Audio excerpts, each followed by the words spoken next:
우리가 이런 경험을 할 때가 있습니다. 필요한 물을 취소하기 위해서 수도 꼭지를 틀었을 때 원하는 분량의 물이 나오지 않고 마치 방울방울 감질나게 물이 나올 때가 있습니다. 감진도 상하지만 그 감질나는 물들이 정말 우리 마음을 아프게 합니다. 자, 왜 그럴까요? 분명히 정수장에서는 정수된 맑은 물을 강력한 수압으로 가정에 배송했음에도 불구하고 감질나게 나오는 것은 이 정수장과 가정을 연결시키는 물을 공급하는 파이프라인이 막혔기 때문에 그렇습니다.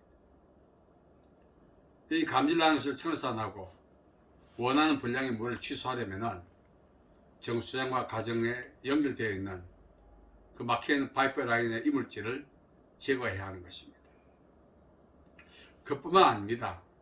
가끔 녹물이 나올 때가 있어요. 이런 미디어를 통해서 녹물 사건이 얼마나 많이 나옵니까?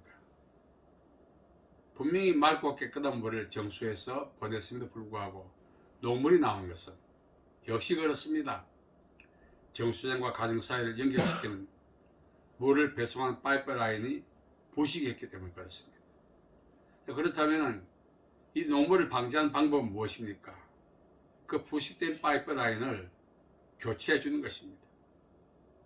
만일 이물질을 제거하지 않고 부식된 파이프라인을 교체하지 않는다면 그 감질나는 현상을 극복할 수 없고 부식된 물을 처리할 수 없는 것입니다.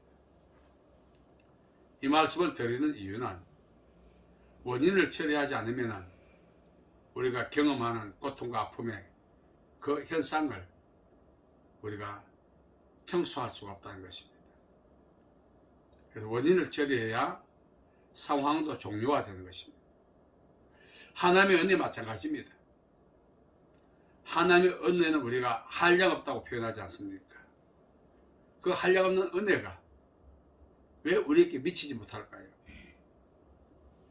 많은 사람들이 하나님의 은혜를 사모하면서 기도합니다. 이 은혜는 우리 삶의 원동력입니다. 그렇다면 이 은혜를 우리가 누리기 위해서 무엇을 어떻게 해야 할 것인가? 어떤 분들은 작정 기도도 하고 금식도 합니다. 물론 작정 기도, 금식 은혜 받는 하나의 조건이라고 할 수 있습니다.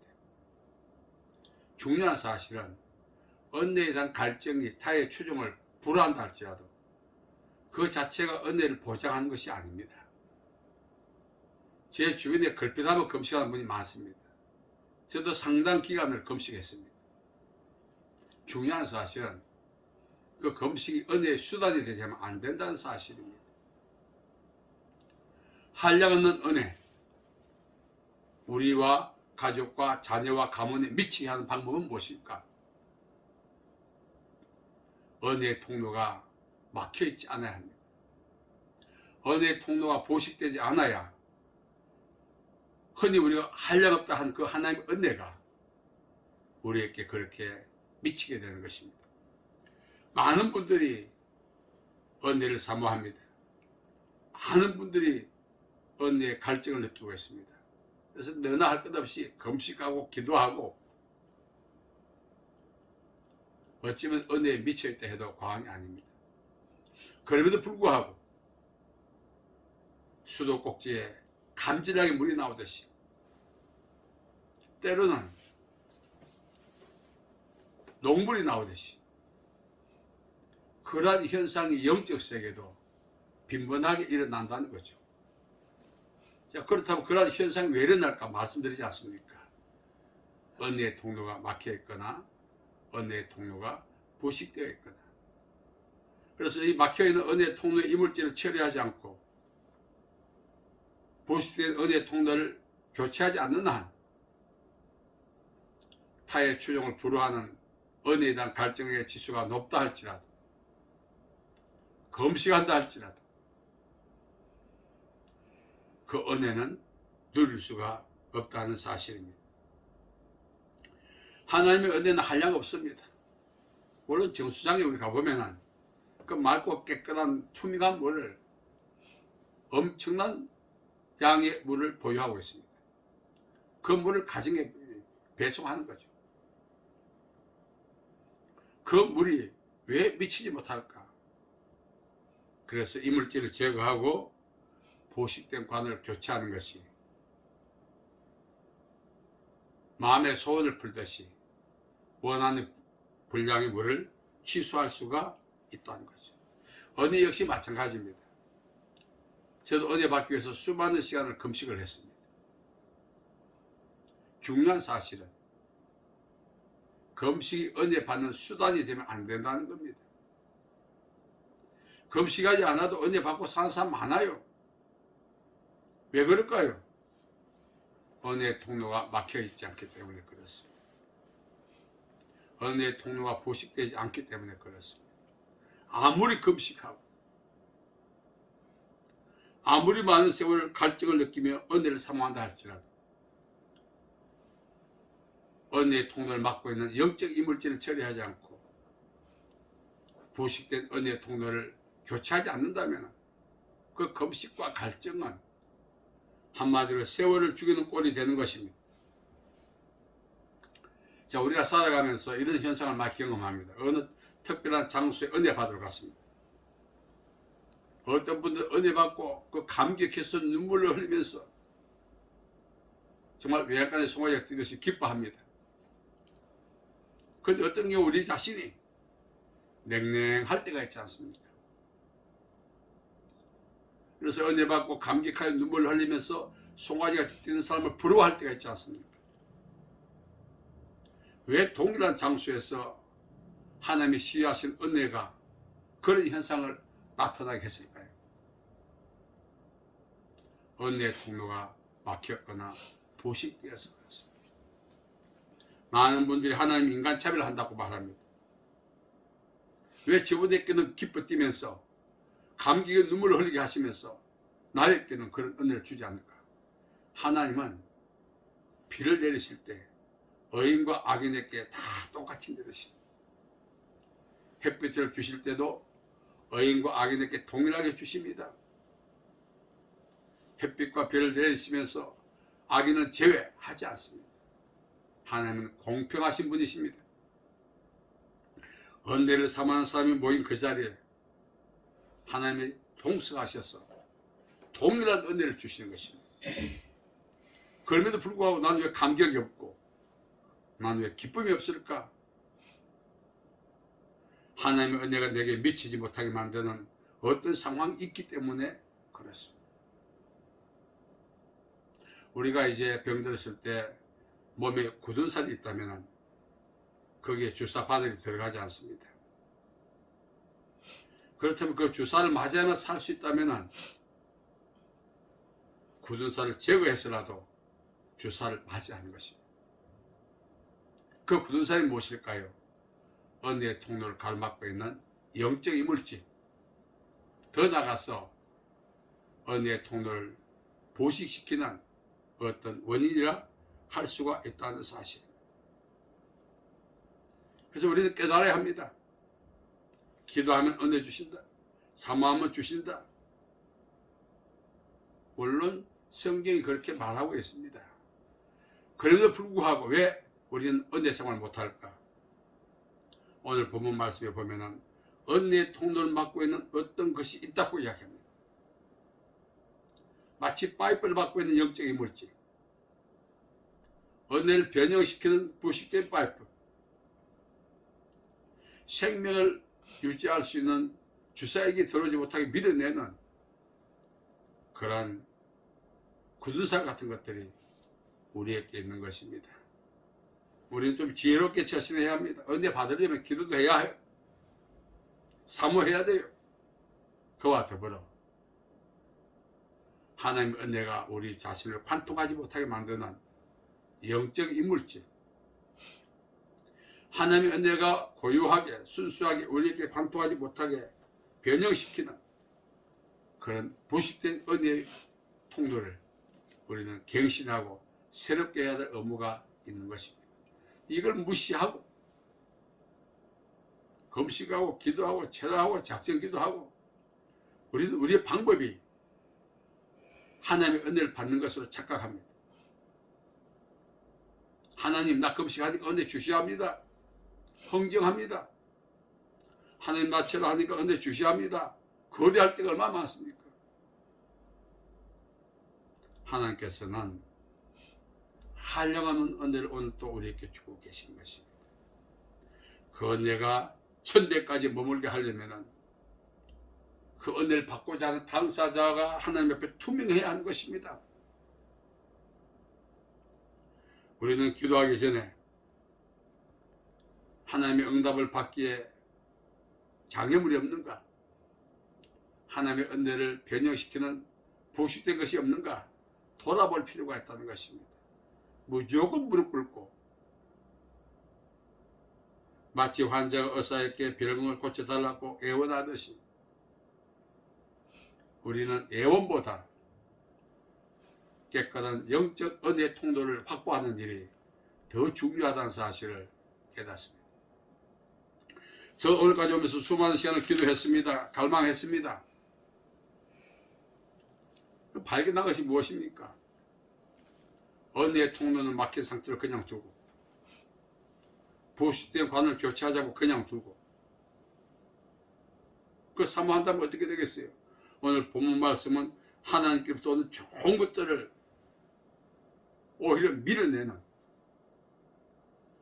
그런 어떤 원인이 분명히 우리에게 있는 거죠.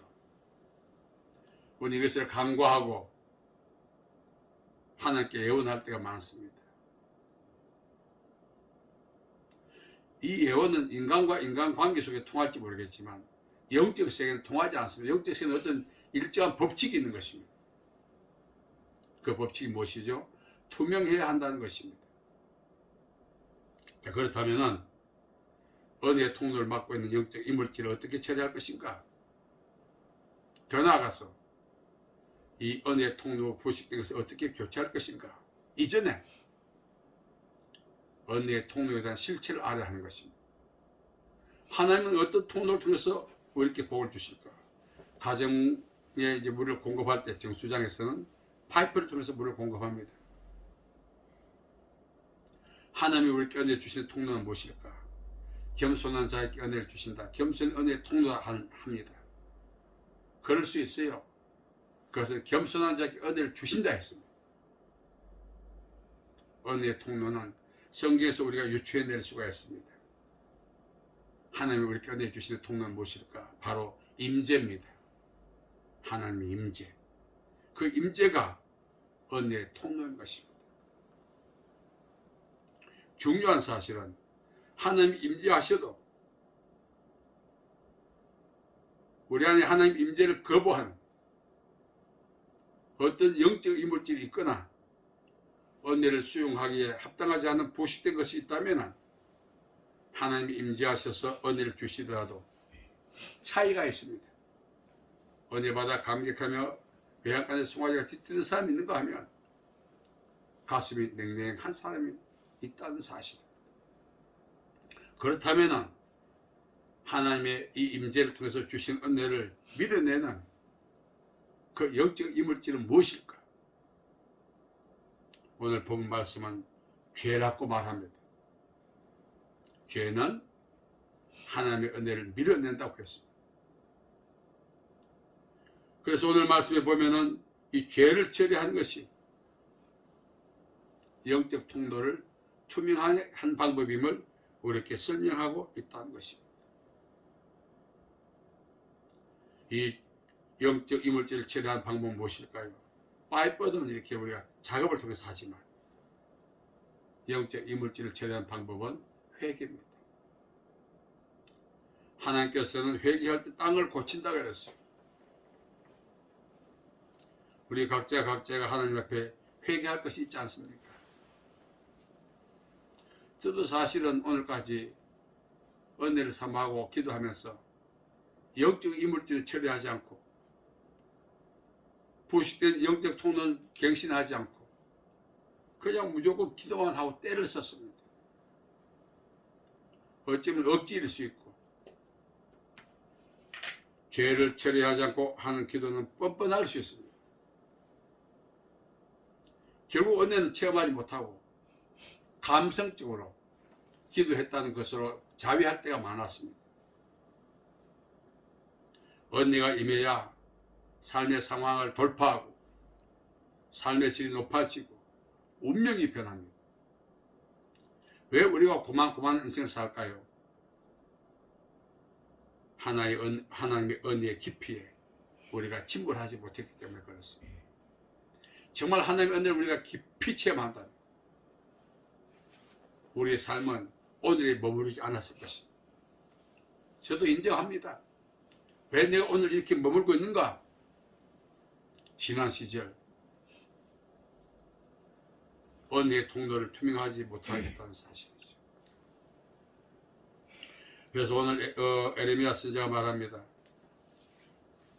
하나님께로부터도 좋은 것들이 우리를 관통해서 우리 삶을 변화시키고 복되게 만드는 그 근간은 은혜의 통로를 투명하게 하는 것이다. 여러분, 우리는 회개가 필요한 것입니다. 회개는 하나님을 기쁘시게 하는 방법이에요. 회개는 은혜의 통로를 투명하게 하는 방법이에요. 회개는 부식된 은혜의 통로를 갱신시키는 기회가 되는 것입니다. 우리는 어떻게 살았습니까? 떼쓰지 않습니까? 어떤 때는 거래하고 흥정도 합니다. 하나님, 은혜 주지 않으면 나 교회 안 나갑니다. 은혜 주지 않으면 나 이제 직분 감당하지 않겠습니다. 은혜 주지 않으면 나 이제 목회도 그만두겠습니다. 여러분, 그렇게 해서 은혜 받는 것이 아닙니다. 말씀드리지 않습니까? 비록 금식하지 못한다 할지라도, 철회하지 못한다 할지라도, 오랜 시간 기도하지 못한다 할지라도 은혜의 통로가 투명하다면 그 자체가 은혜 받는 비결이 되는 것입니다. 그래서 하나님의 은혜는 선물이라고 하지 않습니까? 우리가 하나님의 은혜에 더 깊이 들어가기 위해서는 매일매일 영적인 통로, 하나님이 임재하셔서 나에게 복 주실 때 그 복이 나에게 미치지 못하는 어떤 죄가 없는가, 영적 이물질이 없는가 늘 점검하는 것이 필요하죠. 그걸 깨닫기가 오랜 시간 걸렸습니다. 이미 성경은 말하고 있음에도 불구하고 그것이 저에게 실제가 되어서 그렇구나 동의할 때까지도 수많은 시간이 필요했던 것입니다. 그리고 이제 깨닫습니다. 왜 내가 진짜 그러지 않았을까? 땅을 치는 거죠, 이제는. 그래서 이제부터 남은 인생을 그렇게 살지 않기 위해서 죄라고 하는 영적 이물질이 없도록 해야겠다. 늘 다짐하는 것입니다. 두 번째는 영적 이물질이 무엇일까? 하나님의 말씀에 대한 불순종이죠. 그 불순종 중에 하나가 하나님께 받은 은혜를 공유하지 못하는 겁니다. 우리 하나님께 받은 은혜가 무엇이죠? 사함이죠. 죄사함. 그렇다면 그 은혜를 공유하는 방법은 우리 역시 우리께 죄 지은 자를 용서해 주는 것입니다. 죄는 영적 이물질이라고 했어요. 마가복음 11장 25절에 보면은 우리가 누구를 용서하지 않으면 하나님 우리를 용서하지 않는다 했어요. 우리의 영적인 통로가 투명하려면 우리에게 고통과 아픔을 준 가해자들을 용서해야 된다는 사실입니다. 우리가 은혜를 공유하자 하는데 그때 우리 기분 좋은 감정 상태를 공유하는 것이 아닙니다. 내가 1만 달란트 빚을 졌다는 것을 기억하고 100데나리온 빚을 진 사람을 용서하는 것입니다. 그게 공유예요. 진정한 은혜의 공유는 하나님이 내게 하신 것처럼 나도 이웃에게 하는 것입니다. 어떤 장소에서 받은 은혜 붕 떠가지고 그걸 나누려고 하는데 그 착각인 것입니다. 다시 말씀드리면 말씀의 실천이 은혜를 공유하는 방법이라는 사실. 그래서 우리도 용서해야 하는 것입니다. 미움과 분노와 정오와 적개심 이런 것들은 영적 이물질입니다. 이걸 처리하지 않는 한 우리는 세상에서 삶을 마감할 수밖에 없습니다. 이제 우리는 결단해야 합니다. 우리 생이 얼마나 남아있지 몰라요. 올 때는 순수가 있지만 갈 때가 순수가 없다고. 남아있는 기간이 남아 하나님의 은혜를 체험하고 누리려면 은혜를 공유해야 합니다. 공유의 방법에 대해서 말씀해 드렸습니다.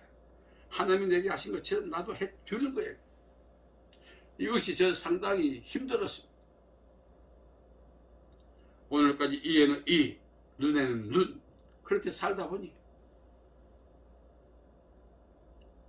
돌아보니 은혜를 공유한 기억이 남아있지 않는 거예요. 후에 새로운 인생을 살아온 거죠. 이제 남은 인생을 정말 예수님에게 해주신 것처럼 나도 해야겠다. 이게 은혜를 공유한 것이구나. 이제 깨닫는 거예요. 예수님께서 내게 돈 10,000원 주셨으니까 내가 5,000원씩 나누자. 이게 이런 식의 이것이 공유가 아닌 것입니다. 오늘 우리가 돌아봐야 합니다. 예수님이 내게 해주신 것처럼 나도 이것을 하고 있는가? 못하고 있다면 은혜의 통로가 막혀 있는 것이고 은혜의 통로가 부식되어 있는 거예요. 그렇기 때문에 그 모양 거꾸로밖에 살 수 없다는 것입니다.